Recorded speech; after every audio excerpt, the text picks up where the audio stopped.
संगम काल भाग 1 दक्षिण भारत में कैसे पहुंचा आर्य साहित्य और संस्कृति। नमस्कार, मेरा नाम है दीपक लोधी और आप देखना शुरू कर चुके हैं जनरल स्टडीज टोटल। तो चलिए आगे बढ़ते हैं। संगम काल दक्षिण भारत कृष्णा एवं तुंगभद्रा नदी के दक्षिण में स्थित क्षेत्र के प्राचीन इतिहास का एक कालखंड है। यह कालखंड ईसा पूर्व 3री शताब्दी से लेकर 4वीं शताब्दी तक फैला हुआ है। यह नाम संगम साहित्य के नाम पर पड़ा है। संगम साहित्य द्रविड़ साहित्य का आरंभिक परिचय है।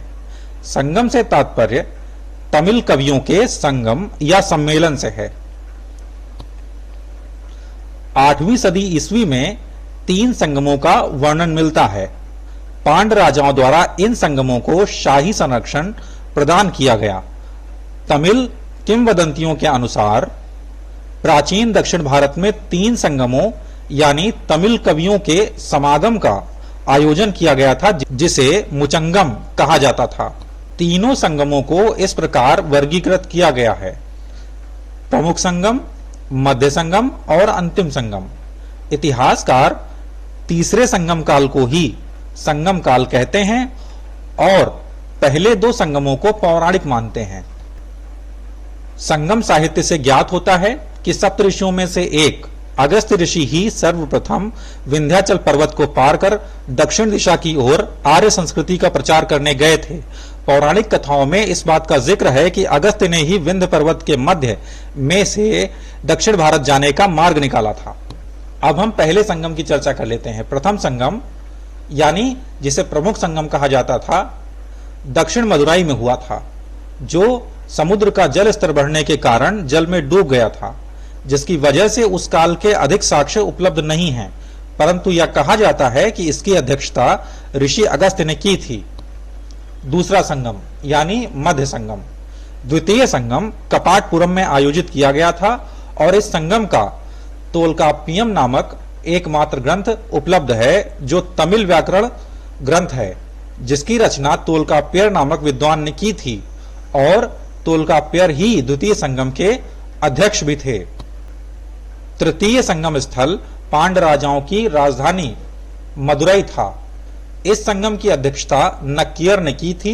इस संगम के अधिकांश ग्रंथ नष्ट हो गए थे, किंतु इनमें से कुछ सामग्री समूह ग्रंथों या महाकाव्यों के रूप में उपलब्ध है, जो इस प्रकार है।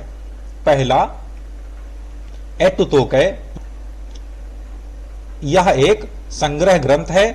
यह तीसरे संगम के 8 ग्रंथों का संग्रह है। ये 8 ग्रंथ इस प्रकार हैं: नन्निकै, कुरुंथुकै, एन कुरुनूर, पदित्रपत्रु, परिपादल, कलिथोकै, अहनानरु, पुरनानरु।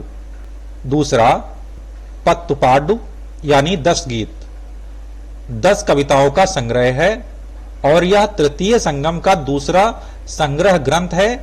ये 10 कविताएं ये है: तिरुमुरुकात्रपदय, नेडन वाल्लडय, पेरुंपनात्रुपदय, पत्तिनप्पालय, पोरुन रात्रुपदय, मदुरै कांची, सेरुपानात्रुपदय, मुल्लै पात्तु, कुरुंजी पात्तु, मलय पदुगदाम। तीसरा है पदिनेंकी कन्नकू, 18 कविताओं वाला एक आचार मूलक ग्रंथ है। इसे तमिल साहित्य का पंचम वेद भी माना जाता है। इन 18 कविताओं में महत्वपूर्ण कविता तमिल के महान कवि व दार्शनिक तिरुवल्लुवर द्वारा लिखित तिरुक्कुलर है। शिल्पद्दिकारम इलांगो आदिकल द्वारा और मणिमेखले सीतलैस्तनार द्वारा लिखे गए महाकाव्य हैं। इन महाकाव्यों द्वारा संगम काल के राजनीतिक और सामाजिक विषयों में अच्छी जानकारी प्राप्त होती है। दोस्तों, अगर आपको लेक्चर पसंद आया हो तो कृपया मेरे चैनल को सब्सक्राइब करें, लाइक करें, कमेंट करें, शेयर करें, ताकि मुझे और मोटिवेशन मिल सके इस तरह के वीडियोस बनाने के लिए। Thank you.